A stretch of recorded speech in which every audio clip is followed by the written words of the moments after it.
What time is it, Stacey? Is it lunchtime? It's 12, isn't it? It is 12 noon. Right. Therefore, good afternoon, everyone. Good afternoon. Welcome. And all the usuals are pouring in. Yay. Hello to everybody that's joining us so far. Hello. Takes a little while. Who's the first person to give us a like? Mark Brocklehurst. There you go. Give a shout out to Brockers. Hello, Mark. Hello, Brockers. How's the weather for everybody out there right now? How's it going weather-wise? Ours is... It's snowing, but it's not settling, and therefore will become slush. What's it like up there in the Midlands, Stacey? It's a little bit grey. It was quite nice this morning, but a bit windy for my run. A bit cold. Very nice. I've not been out for a walk. I need to go out for a walk, but I have to delay it because I won't be able to go straight after this because we've got special business, important business to be getting on with after this. Very important. We'll come to that very shortly because we need to give a shout out to Emma Shaw. Hello, Stacey and Danny. Got you on the big screen today. Oh. Do we look beautiful? Do I look? I still don't look high res because the camera's not here. Stacey seems to have soft focus going on, so it's nice. This is good. This is good. I'm glad to have soft focus. Soft focus going on. Hi to everyone that says hello. Right then, Dave Sappy Williams. Wow, that accent reminds me of home. I'm assuming Stacey's. Is that right? Yes, from Wolverhampton. That's why, isn't it? Do you remember? Do you mind you of home, Dave Selby Williams? You're right. Josh Smith, bit of snow up here in the northlands of Yorkshire. So before we get into the Runners Bookshelf, very quickly, I just spoken to Bear Island local community radio, and we're speaking about the World Cup of Parkrun Beauty. That's resonated pretty widely, and Bear Island being really involved. But Fountains Abbey has gone up against. Oh, who have they gone up against? Penryn, sorry, in North Wales. Penryn were in the lead, and I thought, we're going to have an upset here. But the armies of Yorkshire have assembled, and they've come piling in. So I want it to be tight. I don't want to favour anyone. I have to stay impartial, but I wouldn't mind an upset. It'd be quite funny. I voted Fountains, though. Get off this stream. I'm only joking because obviously Nicola's been doing it and it's been lovely to see everyone engaging, but yeah, I mean it's swelling our community, which I love, and everybody's taking it in the right spirit. Anyway, so I'll forgive you for that, but I haven't voted for anyone. I'm honestly staying down neutral. The middle. Very much fence sitting extraordinaire, staying neutral. Absolutely, I am the Switzerland of the World Cup of Parkrun Beauty. So hi once again to everyone that's here. Tony Mallin, yeah, I will talk about the World Cup of Parkrun Rudy that she did in Parkrun last group about the naughty names. Bear Island, as in, yeah, very clever, very clever. They were the only ones in both of those World Cup of Beauty and in the Rouge one. Just seeing Karen Spackman's innuendo started already. Sorry. There you go. Okay, don't worry yourself. My mum might be watching this, so okay. Keep it clean. Fair enough. So why have I got you on? In under an hour's time, as a matter of fact. Potato. Have you gone potato-y? That's all right. Don't worry. If you can hear me, I'll keep us here, keep us together.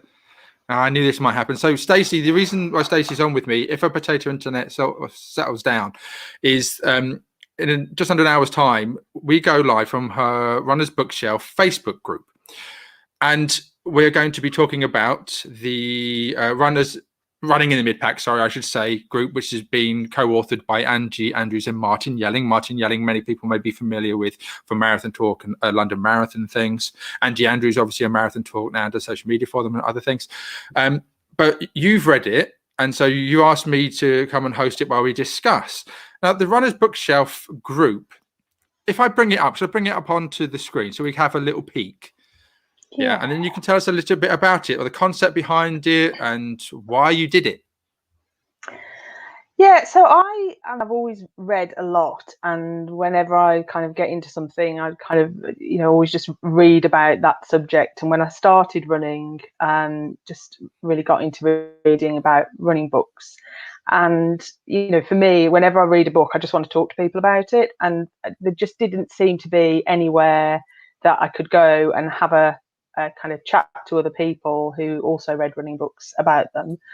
So, it was obviously talk to people on my long runs and things like that, talk about whatever I'm reading, but it just didn't feel like there was something out there where I could, a book club essentially to talk about, what are you reading, what's good. And there are lots of running books out there, and I've read a lot of them, but it was just really, I just thought, well, there's, even if it's only a handful of people chatting about running books, it will be something that I suppose it was for me really, but it's grown, and I mean, even in the last few weeks, it's really growing a lot at the moment. But it still feels like, it's still got the same vibe as at the beginning. It's just people kind of saying what they've enjoyed and sharing books about running. Yeah. So you said about the growth, currently on 1.6K, 1,500 members, just over. Has that grown? I mean, how many numbers? I mean, it's not essentially important because obviously we like to keep community size, but has that had more people come in through the promotion of the running in the mid pack? Yeah, so there's been a couple of things that have happened recently. I think there was a book I posted earlier in the year, which was about, and I kind of had a bit of a thread going about running with your dog, and somebody posted it in a Canicross group, and we suddenly got loads of people kind of come in through that group.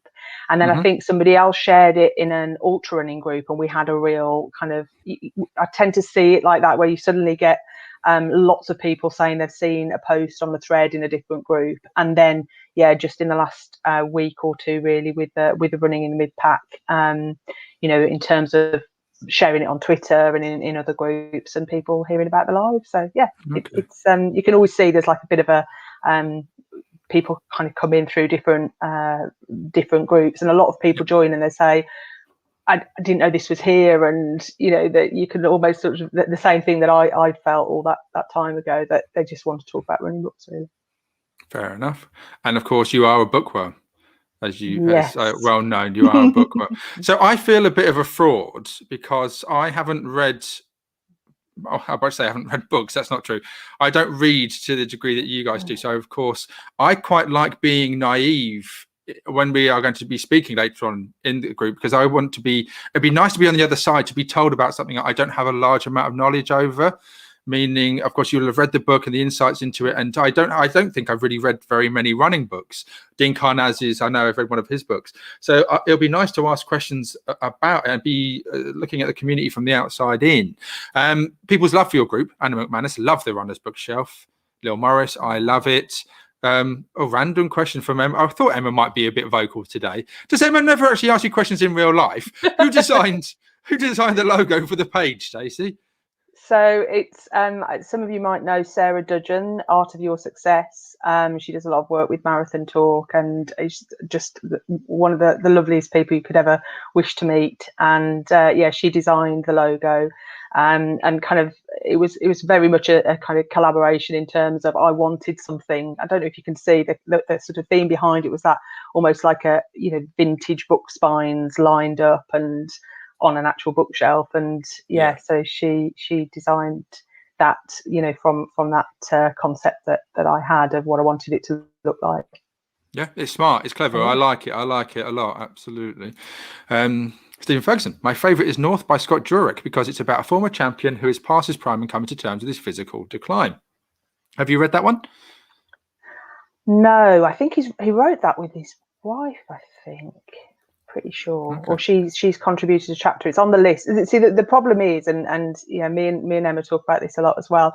There are two hobbies that are vaguely connected. There's reading books and there's buying books, and the buying of books seems to sort of be overtake the actual. You can't read them as quickly as you can buy them. That's the trouble. So Absolutely. There'll be piles of books either physically or on my Kindle that are waiting to be read, and So, nice. No, fair enough. Yeah, I appreciate that. I've got books and I really should be going through them, but I get distracted so easily. Valparago, I'm a member of a small book club that we formed after a meeting at Park Run. It's called the Willow Book Club, after the Willow Cathedral at our Park Run. That's lovely. That's really nice. And more recommendations. Lil Morris again. I Love Your Pace or Mine by Lisa Jackson. She's so joyful about her running. So hopefully you guys who are watching here will be around in just under an hour's time to obviously keep these conversations going about all the running book side of things, but obviously focusing on runners and running. I keep saying runners in the mid pack. Get it right. Right, Danny, running and bring it up. Come on, stream. What's going on, Daddy and Rondo?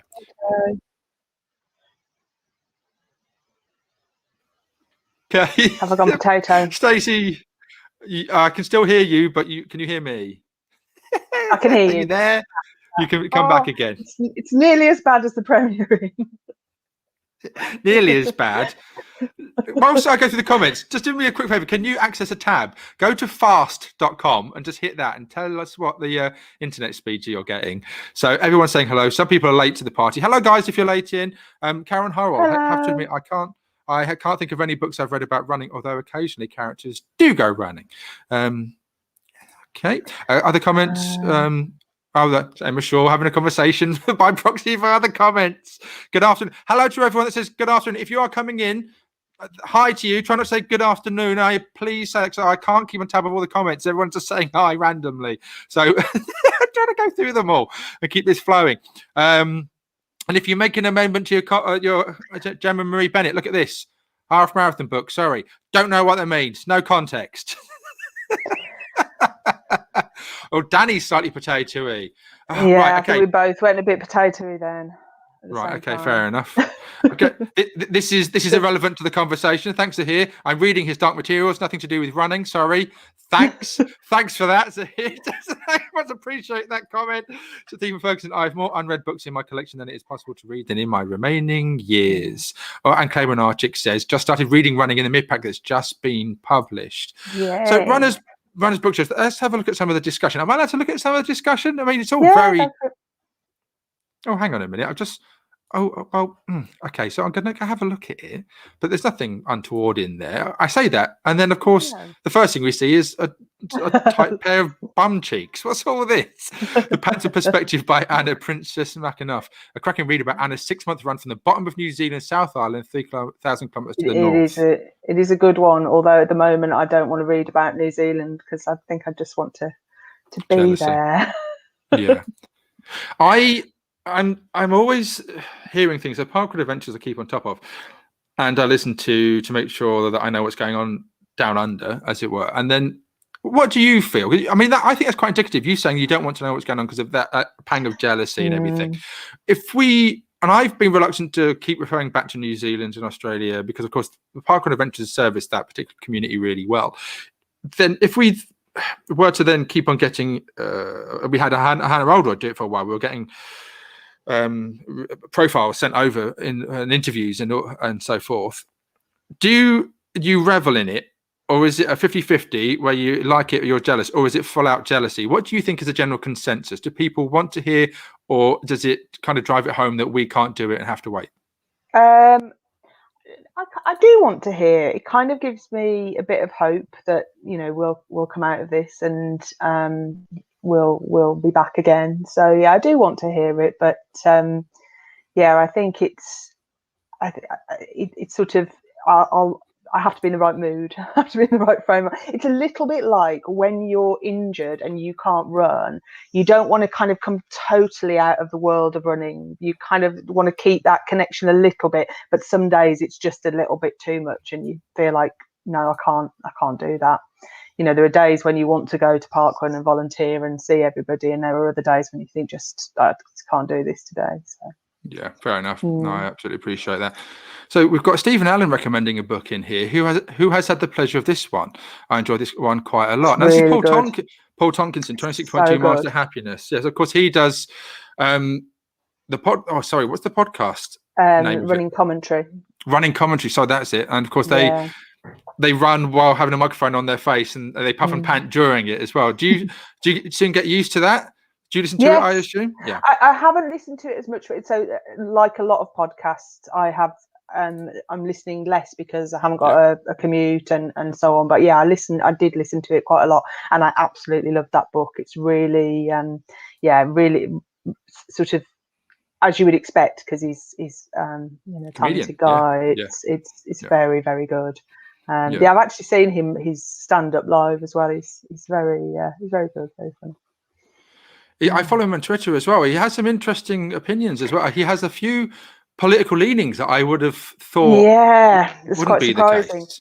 If you read the book as well, I Yeah. think some of I think it sort of explains some of the views that I've heard that I've not sort of, but just kind of surprised me. The book really made sense, put it into a bit of context for me. Yeah, it's good. Yeah, it's interesting because, of course, I don't necessarily agree with his points, but at the same point, I like disagreeing because I don't think he does it in a very outlandish way. It's nice to have someone that you don't expect to have these leanings, that say some things that make you question everything. Of course, not everything you believe is correct. And I enjoy being challenged. I enjoy not living in that bubble. I enjoy being able to see an opinion of someone that I have, I don't know him very well, but I respect him as a talented comedian. And yeah, it's always important, I think, to make sure you have those voices in your timeline, so you just don't, again, shut off everything that you don't want to hear, and make sure that your mindset is open to both sides of many stories. Yeah, absolutely. And I think that the podcast is quite a bit like that as well, because I would say that, you know, it's the two of them. So I've had a mental block. Rob Deering, I was going to say Rob Beckett, Rob Deering, and who's also got a book coming out later this year, which will be, of course, on the Runner's Bookshelf. The two of them kind of, I think, are quite sometimes come at things from different perspectives, but it's good. I'm just scrolling through as we're having a chat and a conversation, and what I like about your group is it's just very, very positive. Everything's really lovely. Everything's effervescent. Is there a slight fear with everything as things grow and have a bit more attention, that because are you the sole administrator? Do you have people helping you out? Yeah, I am the sole administrator. I sort of at one point tried to see if I could get some other people involved, and you know, I've kind of kept it to myself. But I am a little bit worried because it has, like I say, it has grown, and like you say, it's very, very positive. I've only really ever had to stop one person posting in there. You know, so from an admin perspective, it's very much just making sure anybody coming in. So we ask a couple of membership questions like, where did you hear about the group, and what's your favourite running book, just to kind of get a sense that it isn't people just kind of coming in there to spam. And you know, really the only rule is that we don't want things that aren't about running books, you know. So quite happy, we've got quite a few authors in there, so I'm quite happy for people to say I've written a book, you know, as long as it's not like every day people posting the same things. Generally speaking as well, I do kind of try and encourage people to post positive, if they're doing a review, to make sure that they do focus on the positive. And it's relatively, for me, I don't tend to finish a book if I'm not enjoying it. You know, life's too short. So if I'm writing a review, it's going to be the positive things anyway. And I might try and say to people, you know, this might not be for everybody. It's not everybody's cup of tea, you know. But I think generally speaking, it's about showcasing running books, and it's about sharing, you know, just how much variety there's as much variety in running books as there is in running, and reasons for running, and everything else. So I kind of try to make sure it's got that balance, vibe to it, but but without sort of being very making that too prescriptive. And it's hard because you and I have had conversations about this, because of course you just mentioned there, we've had this conversation about language, choice of language, and when we say you're reviewing a book, and it'll be very easy to go on and be critical, and you want to tend to favor and I said this to you as well, like when we profile parkrun events, we're going there, we're not reviewing, we're not ranking, we're not rating. If we've got anything negative to say, we generally 99.9% of the time omit it, and have done throughout the history of With Me Now and the Parkrun Show. And so if people then go on and criticize something, 'cause it's very easy to do, they might have a valid reason, but it's very easy to strike stuff down. And it's better and more positive and less toxic to be in a group where you pick out the positive things. And if you don't like something, I'm of the mindset of just don't, like you say, put the book down, move on, and go and find something to invest your energies in a more positive fashion. So the other thing with, as you're saying, about having to then stop one person particularly spamming, is that as you start a small group and you don't know how it will grow, and as you get a bigger community and you then have to potentially delegate or manage it yourself, it becomes particularly noisy, it can be overbearing, is that underlying hollowing out and feeling, back these butterflies in your tummy, that you have to get involved in a conflict, because you know that some people, no matter how polite you may be, if you ask them to stop their behaviors, will become particularly aggressive back. Is that something, again, which is in a fear that you have, that if this grows to 2,000, 3,000 people, that would you feel that having people help you out moderate, or would you be okay with having to, again, arbitrate and say, look, stop, without becoming too much of a brain frazzle? Yeah, and it hasn't come up so far, really. If ever I've had to sort of say to somebody, that's a bit too much, or can you, everybody has been really understanding about it. And I always say, look, I'm the only administrator, and this is this is a reason why, and sort of let people get on with it. I think, generally speaking, the other people in the community also sort of help, in terms of, even if they don't have a formal role, quite often, Emma's a really good example. If somebody's new and they post in the group that they're new and has anybody got any recommendations, people like Emma and others will say welcome, and kind of make people sort of feel welcome and involved. So even though I'm the only sort of formal administrator, I kind of think there's a little bit of that with the community and people who've been around since sort of the early days, who do that. But I guess I just have to sort of see how it goes, particularly over the last sort of few weeks, where it has suddenly got much bigger. I'll just have to kind of keep an eye on that and see whether I can manage it, because I don't want it to become something that isn't enjoyable. Yeah. And for me, it's not like a commercial thing or anything like that. It's just it's fun. It's something I started to talk to people about, something that I love. So I don't want it to become something that isn't fun and positive and enjoyable. And there are, like, if you don't like a book, then just get another one. Yeah, absolutely. And that's why I wanted to have you on, because of course it isn't a commercial thing. It's just a little pet group, I guess, in a way. Just a bit of fun that you wanted to have like-minded and bring it on, and then you create a community. And of course, and I said this to you as well, if you've got 1.6k, 1,500, just over 1,600 people in a group, and you're the sole administrator, that imagine then having to manage Bushy Park, an average Bushy Park turnout by yourself. It would be near impossible. So credit to you for being able to, again, arbitrate it all. But again, everyone's of the like mind. And like I say, I've been in the group for just over a week, and I've just been in there, and I think that people love positive groups nowadays, and this is one of them. And because running is a very wholesome pastime, is something that we all, as we get older, go, I wish I read more. So this is a compulsion for other people to do more so, and certainly in the running aspect side of things, I think it's a very much a force for good.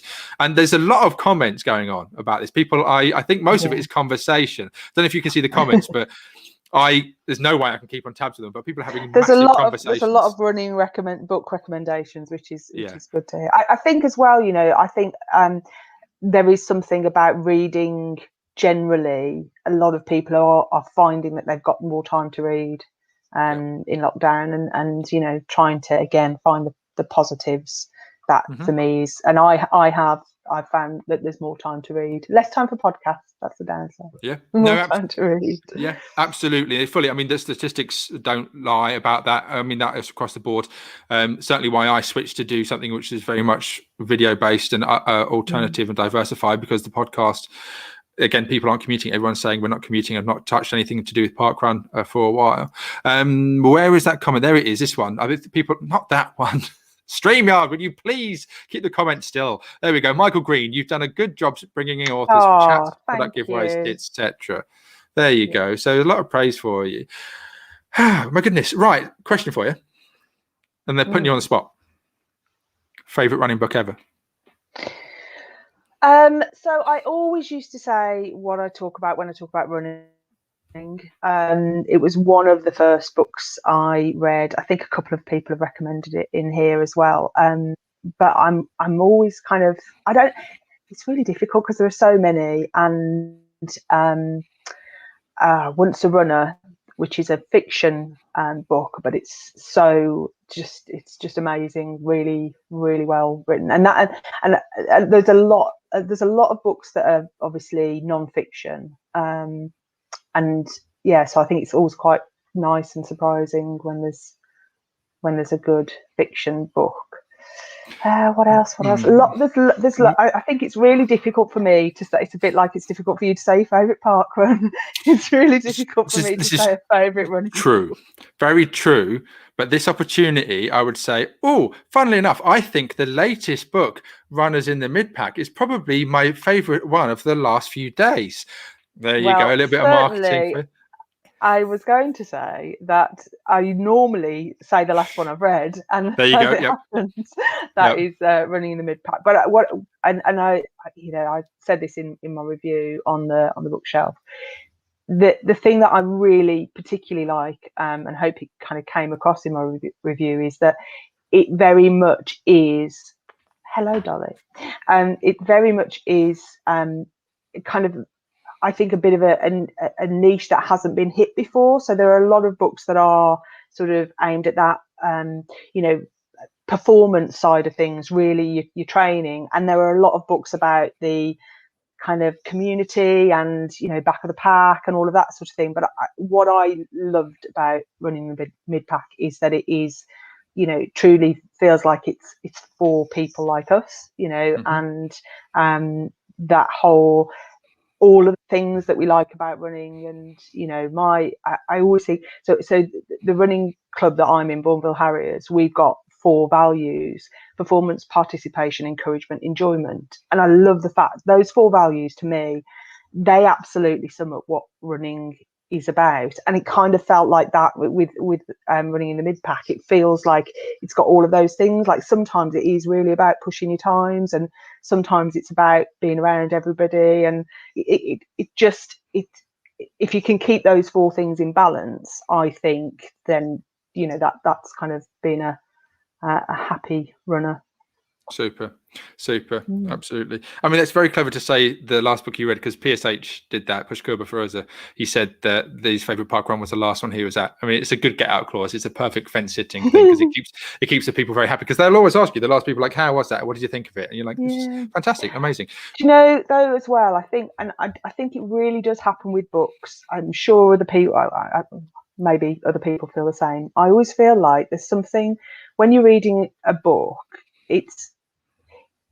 somebody's put that book out there at a point in time, but when you're reading it, you're bringing yourself in to the book as well, and there's always something that really resonates, and there's something that you need at that time.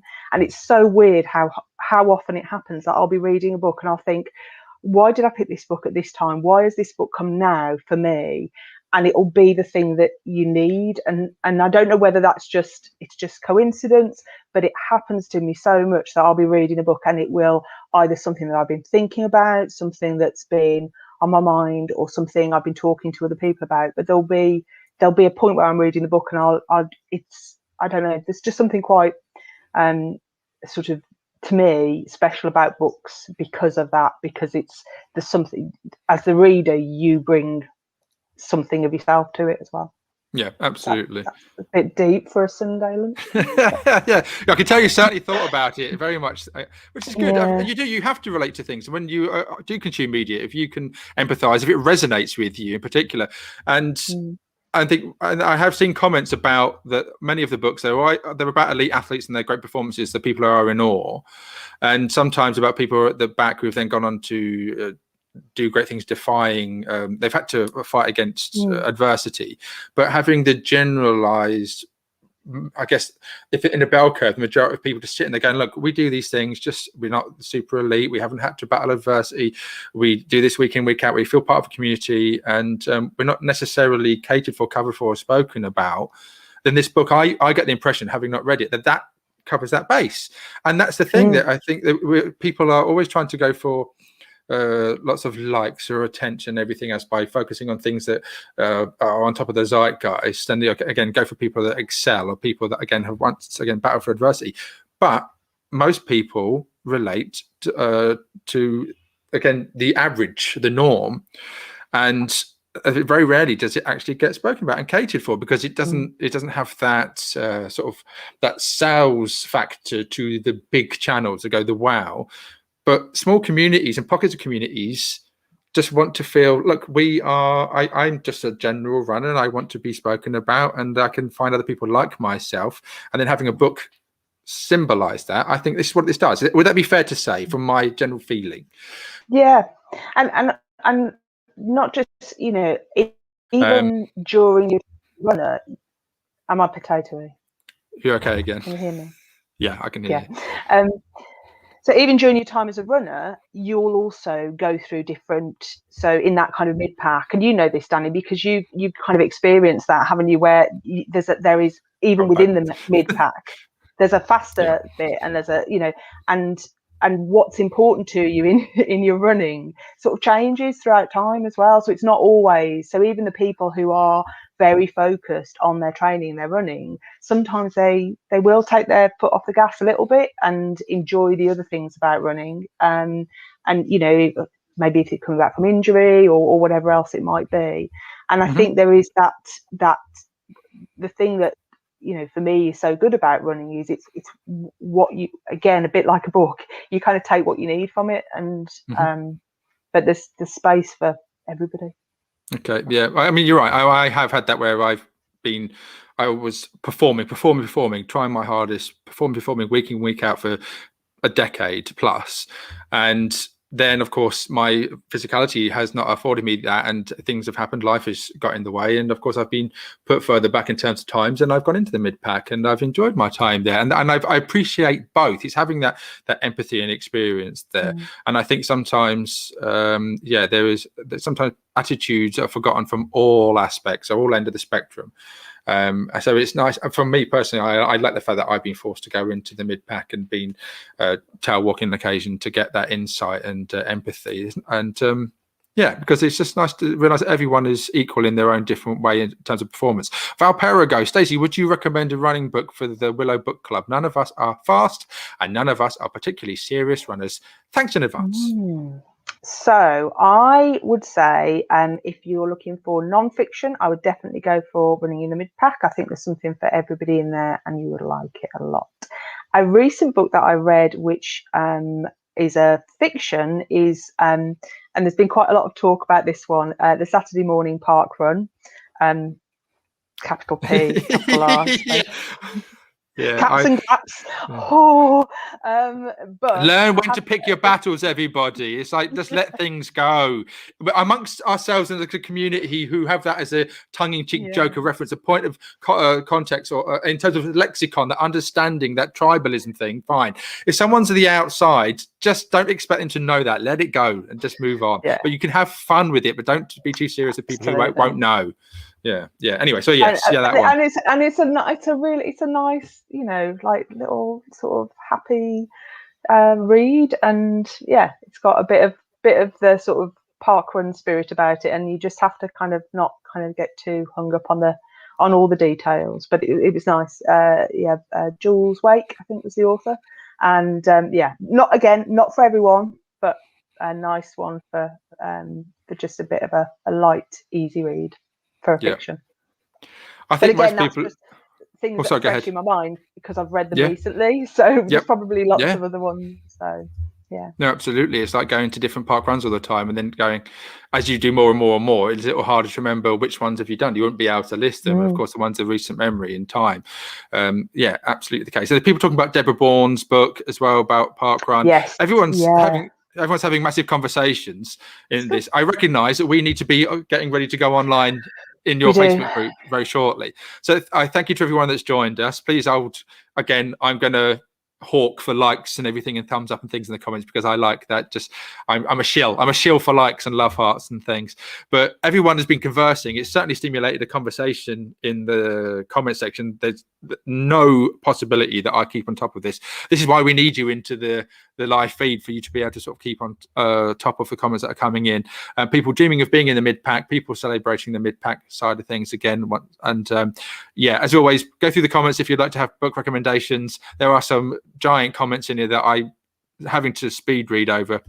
But yeah, thank you very much once again. Thank you for helping me to do a live on a Sunday, keeping us going through this never-ending lockdown. Just much appreciated. So yeah, let's go and get yourself a cup of tea and a coffee, and maybe go to the toilet, and then we'll see you in about 25 minutes. And see you again. Hope we see some of the other folks on here as well. I have a funny feeling they will get a large portion. And if you haven't joined the Runners Bookshelf, please do. Again, you just need to have the entry questions. I mean, just go in, be nice, be polite, as you would do in any group, and away you go. So thank you for joining us. Thank you, people. Let's randomly pick out someone. I'm going to say Cheryl. I'll see if we can get Ziggy on the next one, just briefly. There we go. There you go. Ziggy. We've had a Dolly. We haven't had a Ziggy. Haven't had Ziggy yet. We'll see if we can get him. We'll look at Ziggy. Our numbers have got the highest, just as we're about to go. It's always the way. Right, okay. I'll see Ziggy in about half an hour's time. Anyway, take care, everyone. Love to you all. And stay on the line, Stacey. Stay on the line before we go. Don't go anywhere. And then chant with me. Ziggy, Ziggy, Ziggy. Ziggy, Ziggy, Ziggy. Come on, chant with me. Ziggy, Ziggy, Ziggy. Come on, Stacey. Chant. Ziggy, Ziggy, Ziggy. We're going to summon the Zigster. Take care, everyone. Bye.